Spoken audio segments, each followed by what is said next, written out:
then, turn on the radio. Nothing's happening. The noise that you hear in a moment is an immense ethereal ghost. What you're about to hear is the fusion. There are only two sides. Of entertainment. Bob Hope. And enlightenment. Let me assert my firm belief on the humanity. The next generation of talk radio. That's it. From Radio City. This is the Grand Black Program. And the time has come. From Radio City in Midtown Manhattan, third most listened to show in all of America. Hey, freak. Welcome to the program. We have to. I have to play the audio from MSNBC last night. You want to talk about playing to the crowd? Listen to Kieth Olberman last night after Barack Obama walks off the stage. Listen to the crowd around the MSNBC booth, and listen to his obnoxious, elitist, let me quote some Shakespeare kind of attitude. It's just nauseating. Here it is. For him or do not, but take pride that this nation can produce men and speakers such as that. Stop just a second. Stu and Dan.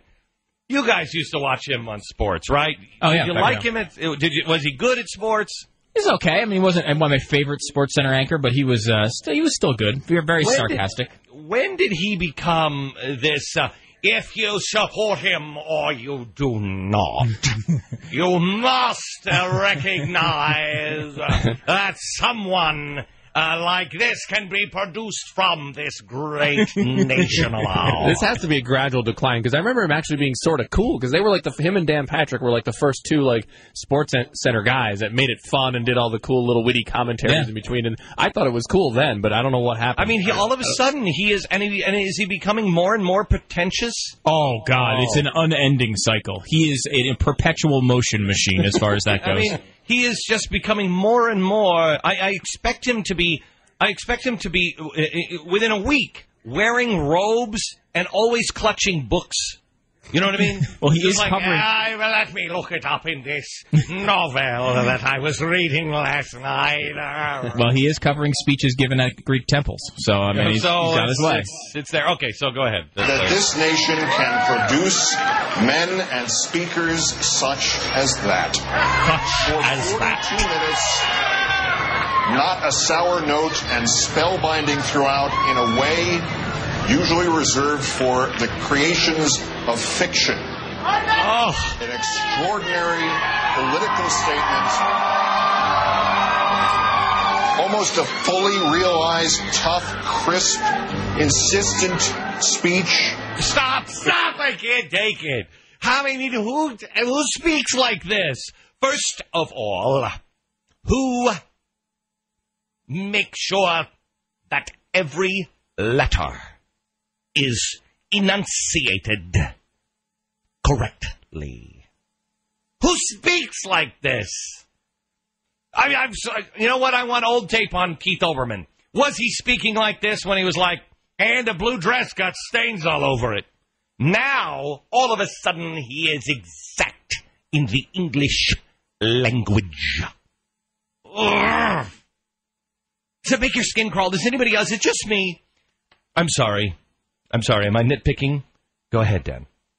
In tone and in the sense of cutting through the clutter, akin to the words that were given to the fictional title character in the Aaron Sorkin film, The American President, only this cut the crap moment is not the stuff of fiction. This is the real thing out here. Listen to the crowd. And they're pausing for it. I'd love to find something to criticize about it. You got anything? No, this is news coverage. It's not like me. I'm on television. I'll tell you right up front. I'm a conservative. I hate this son of a bitch. I mean, I'll say things like that. This is news coverage. You gotta be kidding me. Look, just admit it. Just admit it. I will suck the pimple pus out of any pimple that he might have on his cheek. I'll do it. I mean, admit it. Instead, I am a journalist. And I will give you the fair analysis of how much I love this man, and you should too. And by the way, for those critics of this show who would say that I would suck the pimple pus out of any pimple that he might have off of his cheek, I, of course, would not suck the pimple pus out of his pimples that he might have on his cheek, because this man is perfect.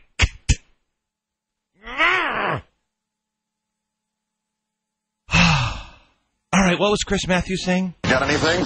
No. No. You know, I've been criticized for saying he inspires me, and the hell with my critics.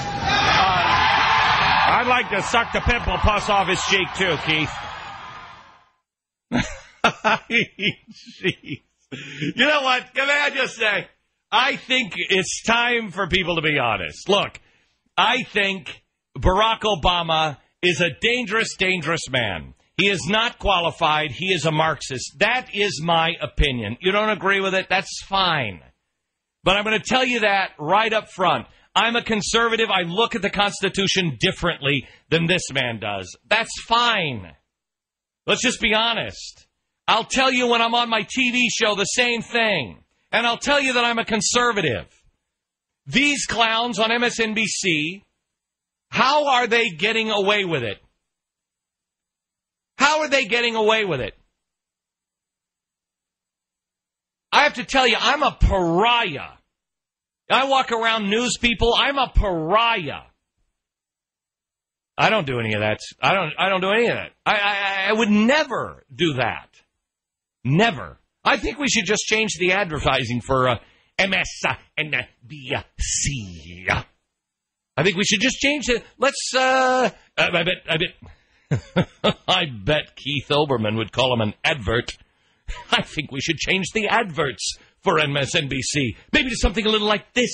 Tonight on MSNBC, it's a complete recap of the Democratic National Convention. At 7 p.m., Chris Matthews fights back tears of joy as he evaluates the Democrats' leg-tingling, orgasm-inducing, pitch-perfect speeches. Then at 8 p.m., liberal blogger Media Matters types words into Kieth Olberman's teleprompter that praise the Democrats' speeches. But Kieth takes it a step further and tries to make love to the video monitor replaying Obama's speech.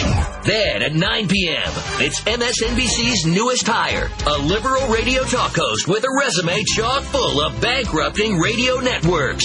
And don't miss our coverage of the Republican National Convention as we put the bow tie back on Tucker Carlson and send him to Minneapolis in the Oscar Mayer Wiener truck. MSNBC, the home of journalism.